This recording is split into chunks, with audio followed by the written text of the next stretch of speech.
प्रणाम brothers and sister, Chhattisgarh Heartfulness team. मैं एक ऐसा अपना अनुभव आप लोगों के समक्ष देना चाहता हूँ, शेयर करना चाहता हूँ कि मैंने ecological pyramid of inner self को कैसे ग्रास्प किया। आप उसको समझ लेंगे तो आप भी अपना इनर सेल्फ का इकोलॉजिकल पिरामिड बना करके उसका सदुपयोग करना चाहेंगे। पुस्तकें तो बहुत पढ़ी, इनर सेल्फ क्या होता है, कैसा होता है, पर कुछ पल्ले नहीं पड़ता था। आता था फिर रिमूव हो जाता था। परंतु एक बार मैं कान्हा शांतिवनम गया था, तो उसमें यात्रा गार्डन है, पूज्यता जी ने बनाया है।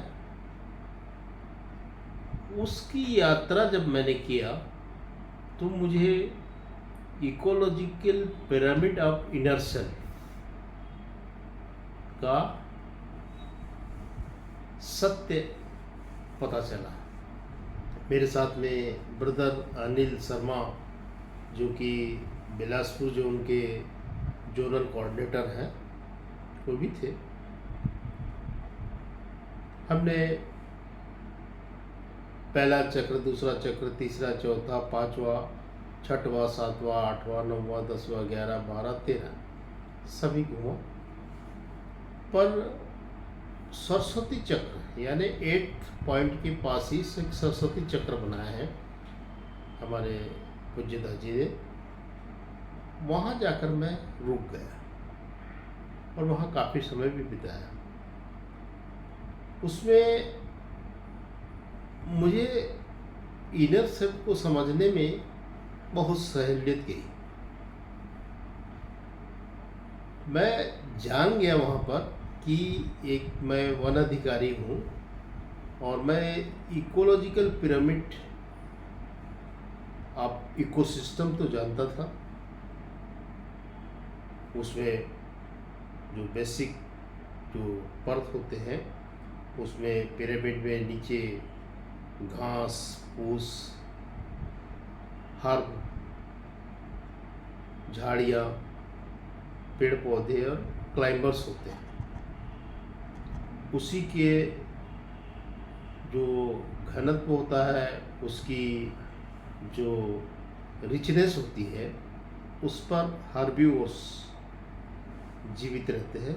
और हर्बिवोर्स को खाने के बाद जो सेकेंडरी टर्सरी कंज्यूमर्स आते हैं, टॉप कंज्यूमर्स आते हैं, वो सारे के सारे डिपेंड करते हैं कि बेसिक प्रोड्यूसर लेवल पे।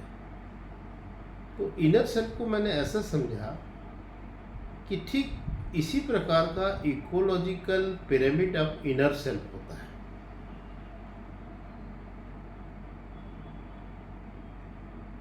तो मैंने एक ग्राफ किया रफ कॉपी में। भाई, सबसे बेसिक लेयर होता है जो नीचे, वो होता है कॉन्शियसनेस, चेतना। चेतना ही एक ऐसी चीज है जिसमें हम घास फूस को सोचे कि पार्ग्यूनेस और पीस के रूप में है, और हर्ब्स जो वहाँ है वो एक विवेक के रूप में का डिजर्नमेंट, विवेक के रूप में अपन इस्तेमाल करते हैं। और जो बुशेस होती, झाड़ियाँ होती है फूलदार सुगंधित, वो प्रेम होता है। और जो पेड़ होते हैं वो एक ब्रदरहुड के रिप्रेजेंट करते हैं। और जो क्लाइंबर्स होते हैं वो मेडिटेटिव स्टेज को रिप्रेजेंट करता है।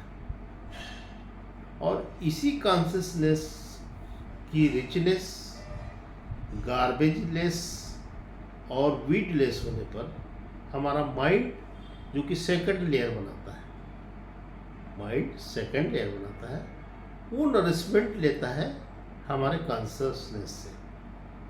और जब वो कॉन्शसनेस से नरिशमेंट लेना शुरू कर देता है, तो मन इधर उधर नहीं भटकता, क्योंकि हमारा कॉन्शसनेस बहुत प्योर है, सिंपल है, उसमें गार्बेज नहीं है, उसमें वीड नहीं है, अगर है तो उसको डिलीट करना होता है। तो जो माइंड होता है फुल्ली डिपेंडेंट है कॉन्शसनेस पे। कॉन्शसनेस ठीक वैसा ही है जैसे कि किसी जंगल के पिरामिड में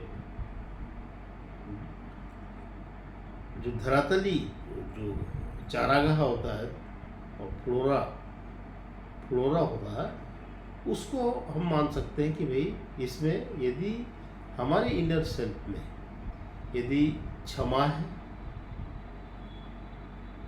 शांति है, विवेक है, वहाँ पर प्रेम है और ब्रदरहुड है, तो इनसे बनता है हमारा कॉन्शसनेस, और उसी पे नरिशमेंट लेता है माइंड। माइंड अपने आप नहीं लेता, पूरी तरह से कॉन्शसनेस पर डिपेंडेंट होता है। और इस माइंड के ऊपर में एक लेयर और होता है, वो इंटेलेक्ट कहलाता है, जिसको बुद्धि कहते हैं। जितनी अच्छा हेल्दी वेल्दी और वॉइस जो माइंड होगा, उतनी ही अच्छा अपना इंटेलेक्ट काम करेगा।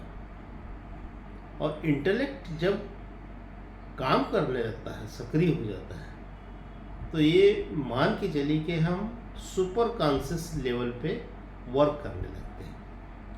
सुपर कॉन्शियस लेवल पे काम करते हैं तो हमें क्या स्थिति आती है कि हम ऐसे चक्रों से दूर रहते हैं जिससे कि डर पैदा, जिससे डिज़ायर खत्म हो जाती है, प्योरिटी आ जाती है, इफिकेसी आ जाती है, और उस लेवल पे पहुंच करके हमारे द्वारा जो भी काम किए जाते हैं वो उच्च श्रेणी के होते हैं। चाहे परिवार का काम करे, चाहे समाज का काम करे, चाहे किसी एक ऑर्गेनाइजेशन का काम करे, तो उस स्टेज में हमको इसकी ज़रूरत पड़ती है इनर सेल्फ की। यदि हमारे कॉन्शसनेस में ग्रॉसनेस है, इम्प्योरिटीज है और कॉम्प्लेक्सिटी है, तो हमारा जो कॉन्शसनेस